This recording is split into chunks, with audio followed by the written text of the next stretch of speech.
Good. Do we have anybody from the public? No, Thank you. Chairman.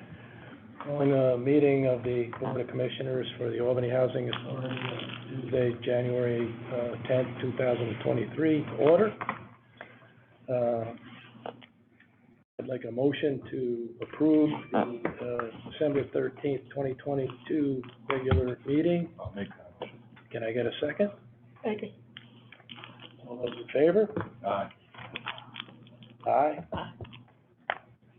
Are you in favor? Yes. Aye. Move to the, motion approved.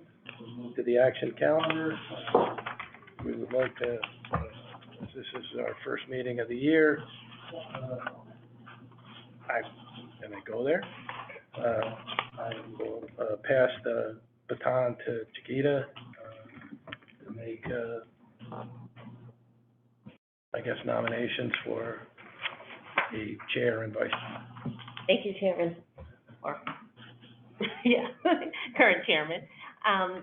On the floor, I would like to propose, the board to make a suggestion for our chairman of the Housing Authority's Board of Commissioners. Yes, you have to put someone's name in the hat. So, are there any nominations? Are there any other nominations? Okay. All in favor? Can I hear ayes? Yes. Because I can't move my leg. Thank you. Any opposed? Motion carries. Congratulations, Chairman Whalen.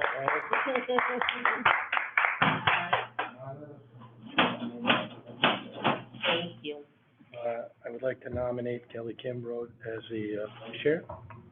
May I get a second? Martin?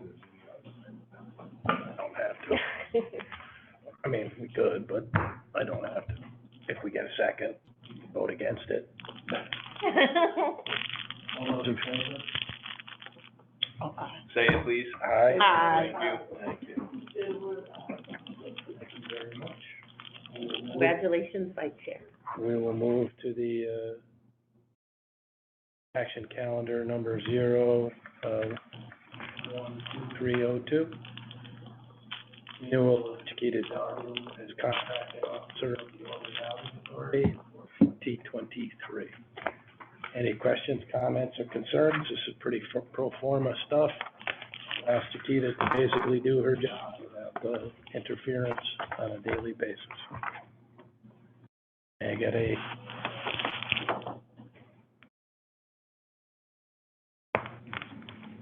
raise your hand? Yeah. Motion? Yeah. I'll wait for you to say it. Well, it was, the motion was the motion, but may I get a first or a second or a third or whatever? Thank you. May I get a second? All those in favor? Aye. All right. Aye. Moving. Thank you. Thank you, That's what I wanted everyone. to hear, Number 01, item number 012303. A resolution approving a contract for the replacement of playground equipment at homes and authorizing the executive director to execute purchase agreement and related documents regarding same.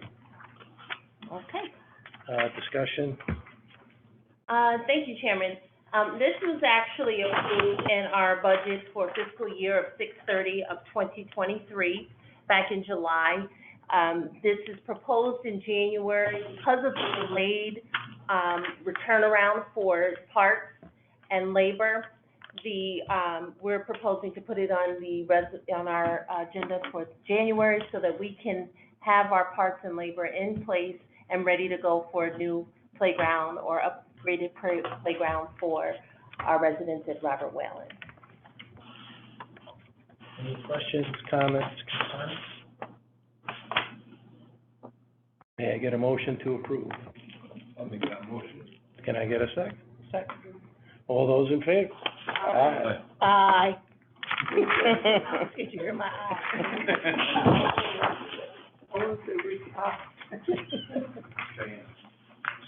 Item number 012304, resolution approved contract with Eastern Cooling and Heating Incorporated for boiler maintenance services at Ezra Prentice Homes. Keith? Yes, thank you, Chairman. This is a, agenda item for approval to maintain and hopefully without a need for repair, but in case there's an emergency for repair, to have a contract in place to do preventative maintenance for the boilers located at Ezra Prentice Home.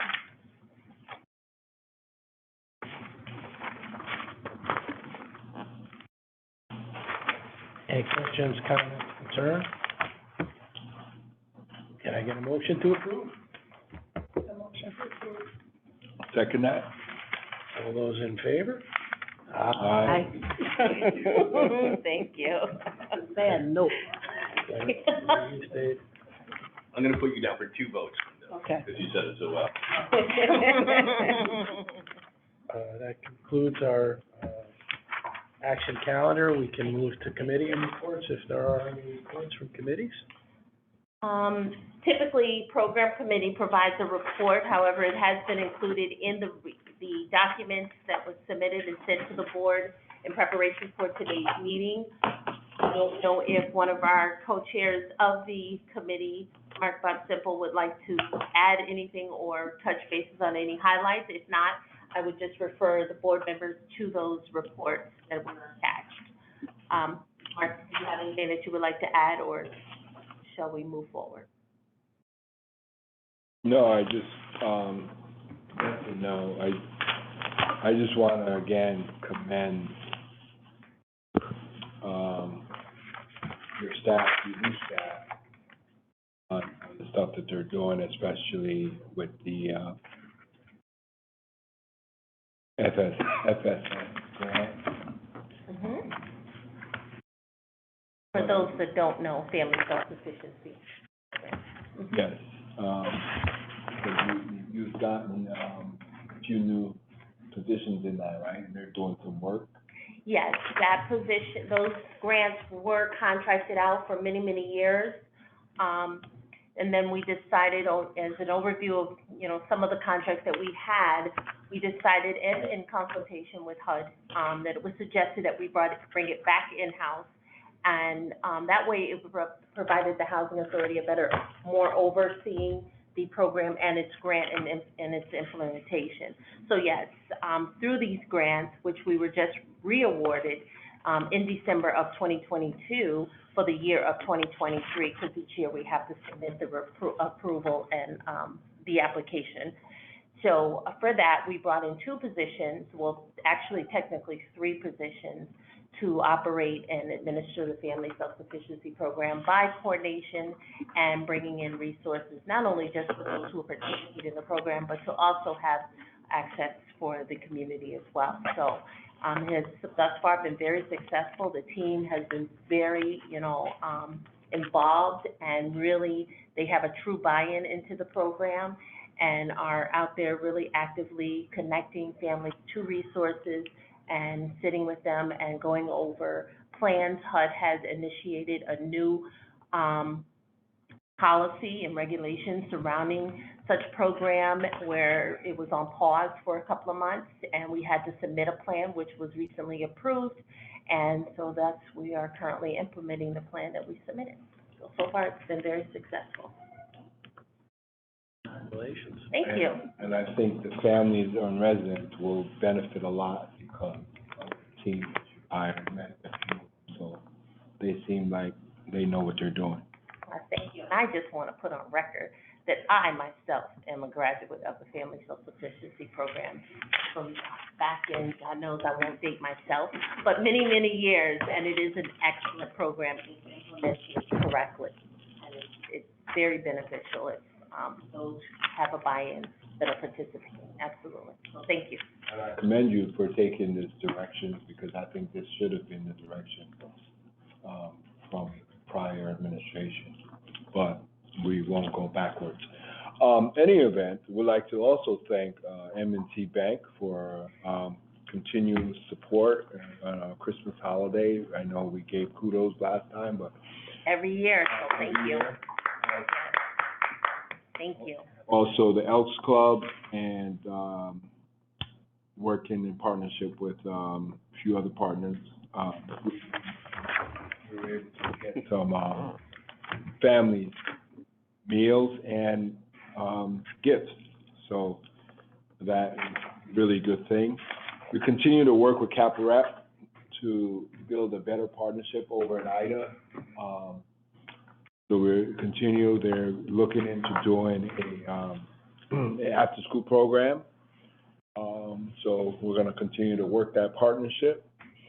And we're also working with the SUNY, with the Attain Lab at 200 Green Street. I know they just announced the new, chancellor. Yes. John King came back to the area. And I know him, and I know that he's a good guy. We can make some good stuff with that as well. So, some exciting stuff happening, and it's a new year. Commend the staff again for all the hard work that they're doing. Thank you. That's all, fall program. That concludes. Thank you. I just turn then to you if there's anything else you'd like to update us on? Absolutely. Thank you, Chairman. The biggest thing that, there's actually two things that I would like to update the, board on. First and foremost, in December, the date is escaping me, but the end of December, we finally closed on Steamboat 20, here at 20 Rensselaer. Well, used to be known as 20 Rensselaer. So construction has started. You will see that there are some, I don't know the technical term, but there's some work being done starting on the roof. You can't see from the outside, but they're starting to really do some construction work on the interior of the, I would say, decommissioned levels of that property. So exciting things. We're preparing for some press releases that will be led by some of our funding sources that will notify you as they come finalized.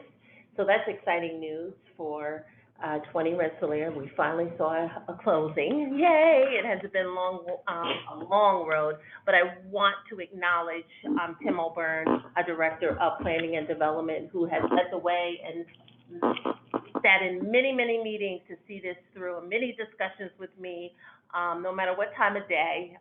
We saw the need, and we worked together with our team, our development team, and funding sources to see this to the end. So great accomplishments, and we look forward to the completion of that particular project. So that's one update. The other update, as of Friday, we are now 100% vacant at Lincoln Square.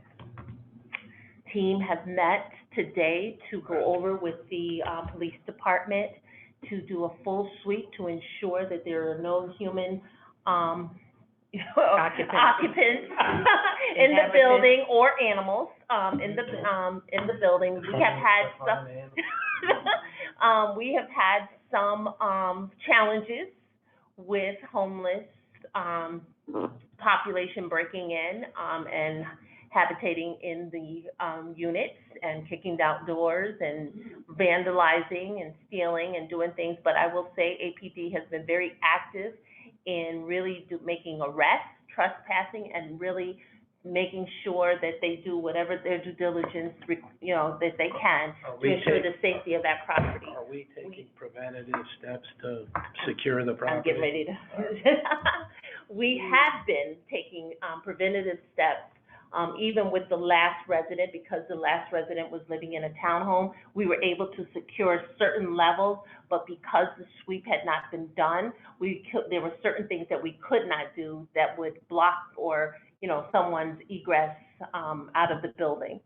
So that being said, that's the purpose of this sweep. There will be I want to think, is it 7 feet or 6 feet fence that you will notice that is going to surround the building. There will be steel interior blockage as well as boardings. You will see boarding up now. We've already started that. but it will become more noticeable. And as I said, now that we are 100% vacant, as of Friday, you'll see more and more of the steps being taken to ensure, but most things will be complete once they do the official sweep to ensure that no one is left in the building. How long is that fence thing gonna be up for? Do we have an idea? That is for the period of until we can demolish those buildings for the safety of those around. So we're talking a year? It depends on how much and when we get the funding necessary to demolish those buildings. The only suggestion I'm proposing, maybe we can put up something, thing is maybe a mural or something. On the fence. It looks ugly, it looks like. And I'm sure it does. So the problem with a lot of these, what happens is we deal with a lot of vandalism. As you noticed and recall, when we had McDonald's, we dealt with that a lot, which had cost us a lot of money.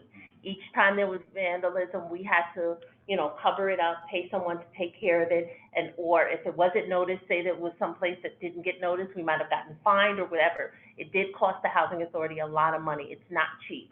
We're already anticipating vandalism in a vacant building on the sides or wherever is accessible for those, individuals, which we're already, I would say, budgeting for that consideration. But when you put out those wood panels and things like that, you're only asking for more opportunities. And unfortunately, as ugly as it may be, I think that it's best for the organization for us not to put them up. And you can't see what's going on the other side. Right, That's you the can't. problem. And then I was gonna say that too. So it's best not to do so. But it also urges us to make sure that we continue to pay attention and raise the funds necessary so that we can demolish the buildings and it will no longer be a threat. How will those buildings be demolished? Because I worry about the air quality. Pardon? When the building be demolished, which way, how they gonna Well, I don't know how if do we're they do that? around. They go inside and They're very strategic in the approach. All of those in which you have just stated are considered. They have to follow protocol. It's a and highly it's a regulated, yes. it's highly regulated way they do it. Yeah. You can't just blow it up Right. and let the, refuse strip all Right. over the world. There's a special way, and I don't know. It's very contained. Yes, very. I don't know if you were around, and I know that you were here, but, I don't know if you remember Fort Lincoln being demolished. Fort Lincoln used to stand right in the back where the parking lot in the Capitol South Campus Center. That was our original administrative office. When I started, that's where our offices were, and that was demolished. 159 Church was also used to stand as one of the fourth tower of Steamboat Square back here on Church Street. That also was demolished, which was very regulated, controlled, and I'm sure regulations have even tightened up even, since then. If you got a, spare 6 million lying around, you can watch. Let us those know. come down here. Absolutely. I think, ultimately, I think it was a necessary move to get us to the point where we don't have we have vacancy there, Yeah. complete and total. Yeah. I think there's, and, I don't need to get into the depth of the conversations, but there are, some long-term strategic conversations about the property and what the property might look like and how the authority and what role we play in it. We all know how government operates. It moves like a battleship on purpose, slowly and purposefully. So, hopefully that it won't be long before, demolition takes place, but you never know. You hear money, let us I know. do not anticipate a central warehouse situation. Correct, correct. I would like to think that we could be able to undertake something within, If it was up to me, trying to get something done within a year, we're gonna actively look for opportunities, as Chairman Wellen stated, to take those buildings down. So have been some discussions, and we'll continue to have those discussions and do the research necessary for, consideration and, work towards that accomplishment. put a high-end, apartment complex in there to afford the $7 smoothies that are being sold. the grocery store. Can't. No comment. So yeah, that's the plan, and that concludes my update, on those two projects. Overall, you know, the housing authority continues to just look at processes and, you know, follow rules and regulations that govern such, you know, various properties as well as departments and make these improvements. You know, we have done some upgrades to our technology and we continue to do upgrades in our technology. We have an active kiosk downstairs in the front, in the waiting room. Right now, families can come in, they should be able to pay their rent, make copies, print, items from the screen, depending on where they go on the screen. We also have a little of links of resources, so if they need to access the ability of their income, to print and prove their income, say for an example, Social Security, that kiosk allows them to print it. We are utilizing that as a trial. The machines are very expensive, but, you know, depending on funding in the future, we may be able to look at putting another kiosk at other locations. Maybe not always all owned and managed by the housing authority. There may be some partnerships, organizations that may allow us to have our kiosks there. So it's beginning, it's a start, we're moving in the right direction, and, yeah, that's what we're doing for that. Boston, or Massachusetts, they have it, they build it, yes, Well, that's a possibility as well. Those are some of the ideas that we thought about.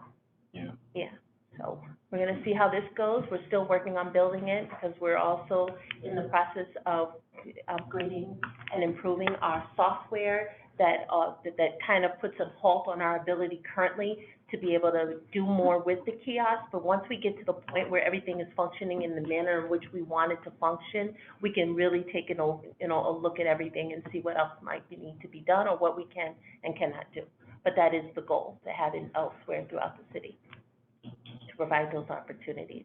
You've already mentioned our, community and, programs department, so up and running. Annual plan is coming around. Our team, Cheyenne, is leading with the Department of Community Service, as well as other departments, to collectively provide information and submit our to put together our annual plan to put out for public comment. So you'll see that to go out in the newspaper early February. It's something that we do annually, so that's on the way. Let's see. There's so much going on, and I'm just trying to highlight some of the things that we've been doing. Yeah, so that's really all. I just want to take this opportunity because I did not get a chance to wish everyone a Happy New Year, and thank you for the vote of confidence in me in leading the organization. It's truly an honor, and thank you. As, you mentioned, where are we with, buddy over I there? can't hear you. Our, rent. Oh, I can add, you want me to start and you can finish? Okay, we're, plugging right along. We have inserted our reports on an annual basis. We, provide you a report of our eviction efforts and outcomes. So that is included in the monthly reports that you receive with your packet. But in addition, we are moving forward with our enforcement, as we have, continuously stated. As long as families show up in terms of rent collections, they show up, we work with them, we provide them resources, we provide them an opportunity for payment agreement, whatever they need to remain in their home. That has been our mission, that it continues to be our mission, that we have not veered off from that. However, it is very important to mention you have to show up in court. That's the only way we can work with you. You have to respond to our efforts to communicate with you, because we can't help you if we don't know your situation. Not every family is dealing with the same situation, so it's important for us to talk to you. If they don't know something, we encourage them to, reach out. And the only efforts and the only way that we can accomplish that is that everyone out there outside of the housing authority understands that and sends them our way so that we can help them, or at least give us the benefit of the doubt to allow us to help them or communicate with those organizations so that we can collectively help them. That is our goal. It has remained our goal. I do know that our general counsel just advised us, we're down to, what's the word I'm looking for? 50 cases? 100 cases. 100 cases a month. month, 50 in the daytime and 50 in the afternoon. However, when you consider those numbers, that includes those who have been adjourned from previous months. But that also is just not non-payment. When we take families to court, they're not all non-payment proceedings. These are for causes, people that have done some crimes on our properties or off that are either drug-related or violent offenders. So is there a distinction between COVID definitive related cases and new cases? No. I will let Brian talk about it, but those, well, I'll let you say it. I can. So, let me make sure I understand what you're asking. So, obviously during COVID, the law provided for, non-payment in rent due to cases of harshness related to COVID. Mm-hmm. So we can't obviously bypass that, right? Mm-hmm. They are subject to payment now and through process. Right. Mm-hmm. Since that period of time, has there been new instances of non-payment, and how much does that look like? Yes, I think I know where you're going. So, when COVID first hit, March-ish of 2020, right? For about a year period, there was a moratorium. You couldn't do anything. Right. And then courts slowly opened up, and we were limited, extremely limited, the number of cases that could be brought, and that should have been brought, quite honestly. So you superimpose on top of that the ERAP program, where this is the state and federal monies that were available to tenants, and if you applied, that meant that your landlord could not evict you. The complicating factor for the housing authority was that money does not flow down to tenants of the housing authority, generally speaking. So while you could apply with really no expectation of getting the money, the housing authority still could not proceed with a non-payment if you had simply applied. So we have gone through, for the last year, we've been in earnest, for the most part, back in court with limited number of cases compared to what we used to do before. But we are past those people who were just hit hard during the major portion of COVID, and we are now onto those people that have fallen behind since then. And there's, even before COVID hit, we were bringing a fair number of cases. It was fairly regular. Yeah. We ran a lot more. Right, we ran more, but Yeah. it is, and the court has limited the number of cases that we can bring. We used to bring upwards of 170 of them. Right. And now we're limited to 100, really realistically 70 new ones a month. A month, yeah. But people are still falling behind. And what's happening is, we're finding that there are some people that are starting to fall behind and then applying for ERAP to stop the process. But then obviously it's up to them. So the state put in, there's some litigation pending in New York, in the city of New York regarding the ERAP program. And the state put in response to some of that litigation that they anticipate discontinuing ERAP January 15th of this month. Now, whether that actually ends up happening, I don't know, but if that's the case, then there will be probably another crush of evictions being started, not only by housing authorities, but other landlords, because people that have been held off in filing will now start to file again.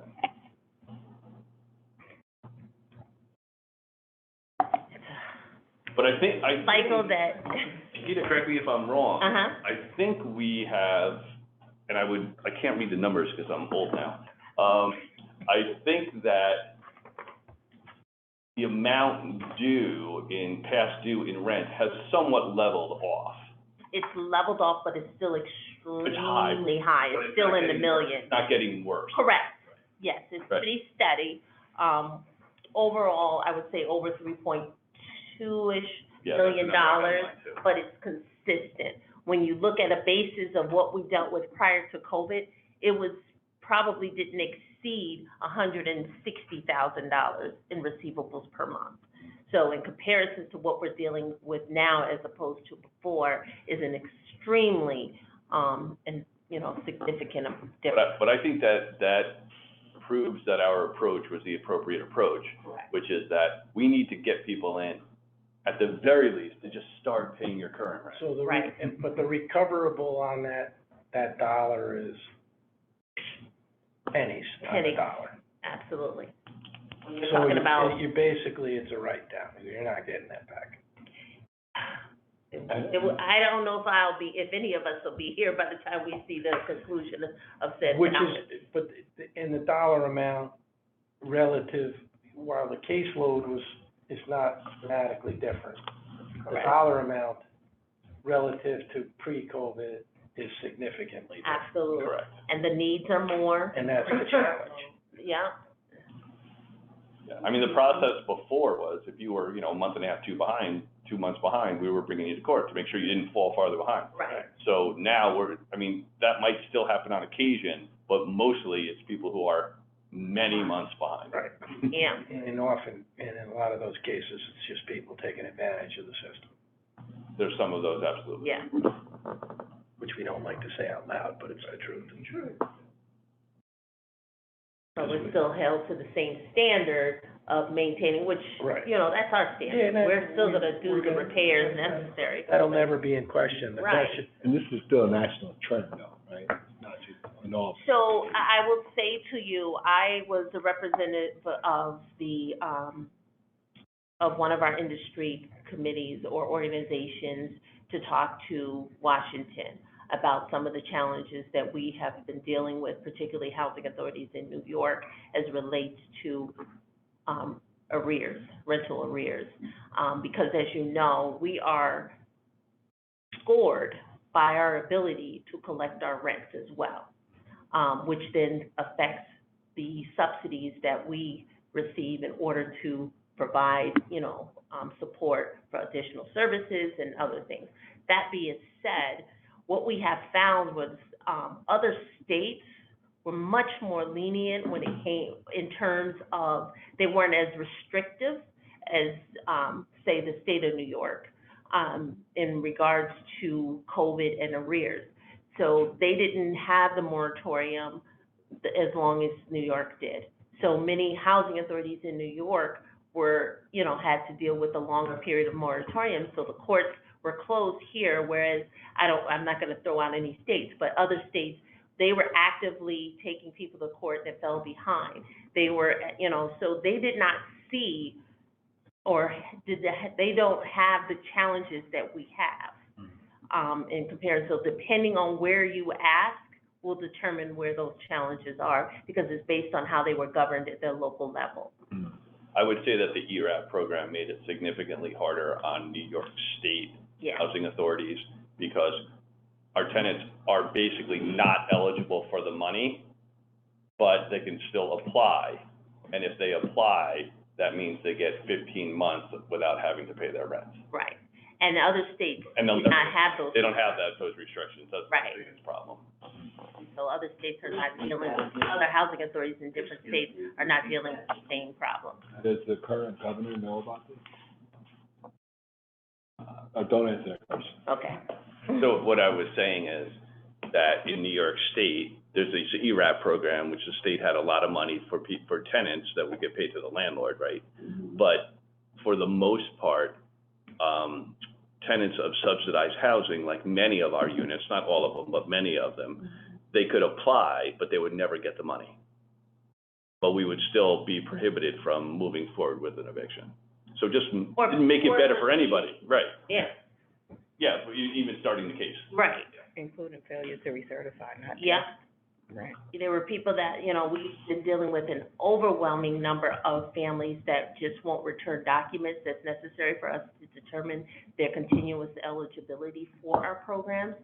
So we are starting to take them to court because we have to complete recertifications, and there's this gained consensus of ignore us, they can't do anything to you.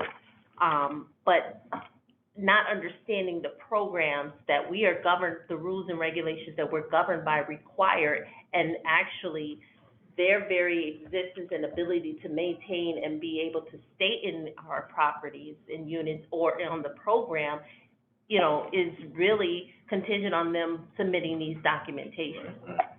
So, that we have found a huge challenge, in trying to obtain and get people to submit necessary documents for us to continue their eligibility to the programs or in our, units. It's been an overall. I have a question.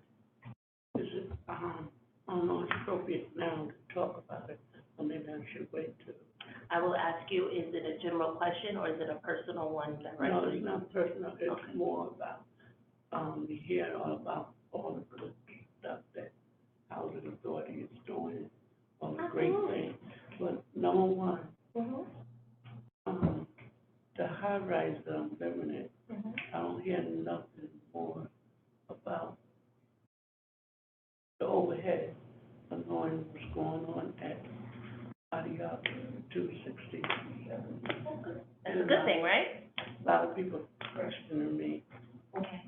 Inside is a lot going on there, so I don't know if it's I'm not clear. Are there concerns, comments, or things with the about? construction work. They're still working. It's still, but it's not, I think they more, not moving as fast as they did at 260, at that side, 270. Well, they're further along and less It's work. less construction Yes. workers.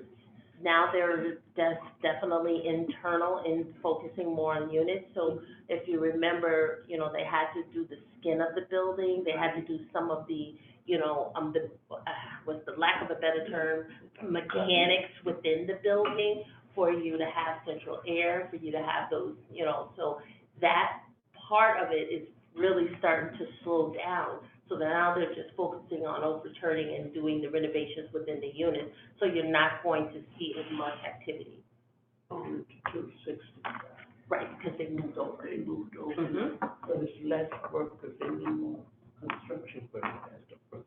But Well, things slow That's a down. construction team, we don't Control control that, but that, they're right. on schedule. Right. They have to, there's a schedule that's laid out within the project, and as long as they're on schedule, I think on the outside looking in and not knowing the details and the weeds of what we, of our agreements, there may, people come up with their own conclusions, but I can tell you that they're still working and moving forward with the project. So y'all do know what's going on. Absolutely, and with every project, to understand, when you knock into a wall, you sometimes don't know what you're going to get.